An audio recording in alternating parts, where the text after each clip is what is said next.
Market to Market is everywhere you are. Subscribe to Market on YouTube, find us on the PBS video app to stream on demand, and add our 3 podcasts on your favorite podcasting app. Welcome to the Friday, September 3, 2021 Market Plus. Here's Jeff French. Nice tie, by the way, Jeff. You want to do a fashion talk instead? No. No? Fair enough. You didn't even buy your own tie, that's what I heard. No, I have a great fashion designer in my life. That's good. That's good. Now, are you wearing ties when you go out to see these farmers? No. No farmer wants to see you in a tie? Maybe they do, but I wear a collared shirt, company emblem on it. I mean, there you go. That's the go-to. You mentioned during the broadcast that you've gone to a lot of farms. What's the biggest question farmers are asking you right now? When's the high going to come in? Well, isn't that what they're always asking? Always. And what's your answer? We might have already seen it. We are quite a ways from the high. And, the market right now is very comfortable with supply. I think, we're at a price that we don't need to ration demand. We have really good demand. I think we're coming down here to probably attract a little more demand. And we've seen it. I mean, we've had almost daily sales announcements out of China on soybeans. And it's estimated here in the last week that they bought 25 cargoes. And why not? I mean, November beans are nearly $2 off the May highs. So, this might be the approach of a harvest low. I think we're not quite there, but we'll have to see in the next couple of weeks. You kind of answered it, but it is the first question. Todd in Rice Lake, Wisconsin asked us via Facebook, why does the market go down when a China purchase is announced? It's the old adage of buy the rumor, sell the fact. And when the purchase is announced, it's already been in the market a day earlier, maybe even 2 days earlier. So that's why you hear it. And bull markets, they need to eat every day. So they want to see purchases after purchase after purchase. But it mainly comes down to buy the rumor, sell the fact. The purchase was confirmed. Is there going to be another one today? Let's see if they can prove it. The old joke is that Oats knows, and Scott in Nebraska is asking, what's Oats know right now? Oats knows that there's not very many oats, not only in North Dakota and Montana, but the Canadian prairie. And, that crop has been decimated. We got Stats Canada here this week. It's down anywhere from 35 to 40%. But yeah, I mean, this is rare territory. I mean, oats closed at 5.10. It's 13 cents below December corn. It's just been a straight up rally with, 1 or 2 day declines, and then it comes right back up. So, maybe we get a rally from the oat market, but that's been on fire here. Which one would rally the most right now? I mean, is the old adage true, or is there a new one that gets pulled along if oats goes higher? Well, I mean, typically it's meant on the corn market. Yeah. Because, if the corn market rallies next week, everybody's going to say, oh, oats new. But, we're holding support down here in this corn. I mean, I just watch the 520 area. I mean, that's a big area. And then the 200-day moving average down at 501. But we did some damage technically on the charts of the corn market. It was good to see it hold here late week, but we'll have to see what it does here next week. Well, let's audible here. You mentioned round numbers, and Phil in Dresden, Ontario, Canada asked a question about round numbers. Corn futures like round numbers, so how about December at $5? Corn fundamentals have turned weaker with all 21, 22 future spreads with strong carries. With Hurricane Ida damage, lower export numbers, and sagging ethanol numbers, is 475 likely? Well, there's a gap at 477 back during the rally in May that was left on the daily charts.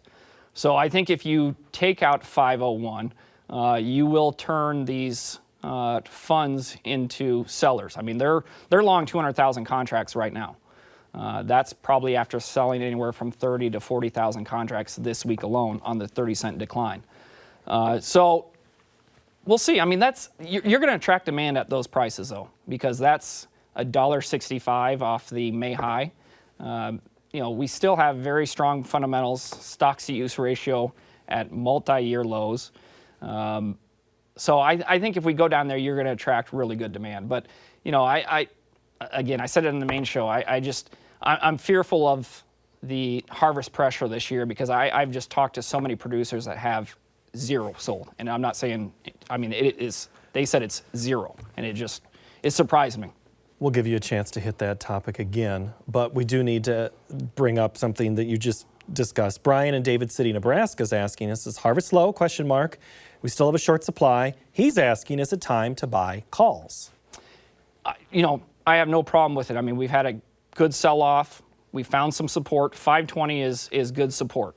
If we take it out, it could mean lower prices. But if you have corn that's been booked here at higher prices and you're looking to buy it, I have no problem. I mean, you can go out there to March.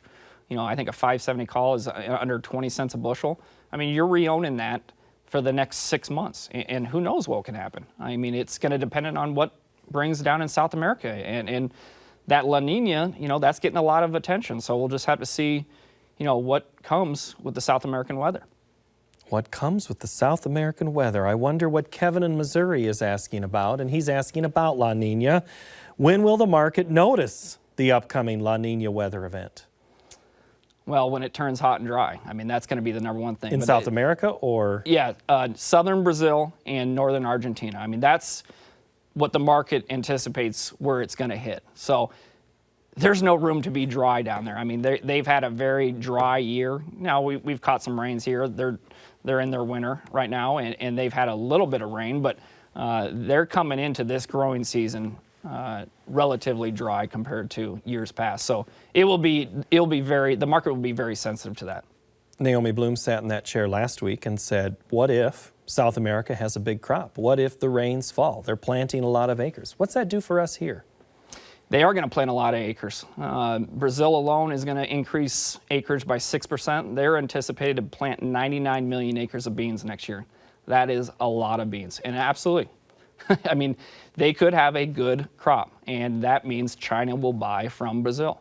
Because just like North American farmers, Brazilian farmers from years past, compared to years past, are woefully undersold. It's estimated at under 20%. So yeah, I mean, that's a big what if. But again, demand is overall pretty good. But I hit it on the main show. I mean, these are still phenomenal prices, and these prices need to be defended. And taken advantage of with that defense. Gotcha. Okay. Zach in Lawrence, Nebraska asked us, what should the plan be for unpriced corn or beans that you can't fit into the bin? What's the likelihood of a post-harvest rally like last year? I think you'll have to see how far of a harvest pressure we get. I mean, does corn stay above $5 during all of harvest season, or does it go down to $4.60, $4.55? You know, the farther we go down, I think the more likelihood of a post-harvest rally. But last year was, I know that's a lot, you know, in fresh in our minds, but I mean, last year was, you know, that never happens. I mean, I sat in this chair on the last day of 2020, and we hit our highs for the year that day in corn and beans. That's never happened before. So for us to repeat that, I think it's highly unlikely. But could we have a 40 or 50 cent rally? Sure, why not? But yeah, I mean, if you're selling at good prices, get it re-owned. Absolutely. With a call option, you know your risk. If you buy it outright, that's the most you can lose. And I think, as one of your former coworkers said, it's easier to store paper than it is the corn in the bin. Well, yeah, I mean, you put it on paper, you get a statement every day. And you see if you're winning or you're losing on a daily basis. You put it in the bin, you forget about it, and all of a sudden the corn market has, moved 50 cents lower. So yeah, I like to put the risk on paper. Okay, let's see. We have a couple last questions. Actually, let's do this last one here with Stair Force 1 in North Dakota. He's asking, why is spring wheat such a dog? Well, I think partially the story of the dryness and the drought is, kind of stale. We've been talking about this for the last 4 or 5 months. And it's not a dog. I mean, it's over $9 a bushel. I mean, it's had nearly a 320 bushel rally in the last 5 months. So I don't think it's been a dog totally. I mean, in the last couple of 2 months here, we've been kind of treading water, but the market is inverted. And when you have your front month, December, trading above March, the market is telling the producer to sell your bushels now. It wants your bushels now, and sell it, do not store it, put it back on paper. That way, like we were just talking before, you can track it on a day-to-day basis if you're making money in that position. All right, that's good advice for somebody who might be new. But this is the time in the program I want, if you know of someone that's thinking about getting into agriculture, one form or another, specifically production side, we're going to ask Jeff a question. We asked Naomi one. We'll keep asking our analysts here for a few weeks. So, Jeff, I'm going to ask you, what are the challenges of acquiring and purchasing farmland, and we'll extend it to equipment and to get started in farming right now? It's capital. I mean, we're in, rare times right now. 5 counties in Iowa during the month of August, last month, broke price records for the price of farm ground being sold. New all-time highs. 5 counties in the state of Iowa alone. And then you had the highest price, $22,600 an acre. So unfortunately, you're not competing against your neighbor farmers anymore, because right now there's investors and there's high wealth individuals that want to park their money into hard assets. And again, $5 corn, we have this inflationary money flow out there. This might be a time to just have a little patience here. I've been in this business 16 years.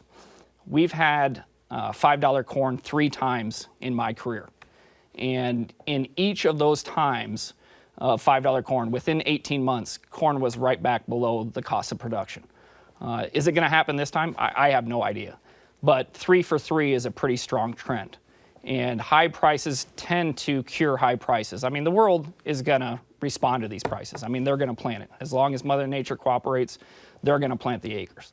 So I think right now, I mean, it's challenging because, again, you're dealing with people that have a lot of money, and they know the value of farm ground and parking it into a hard asset right now.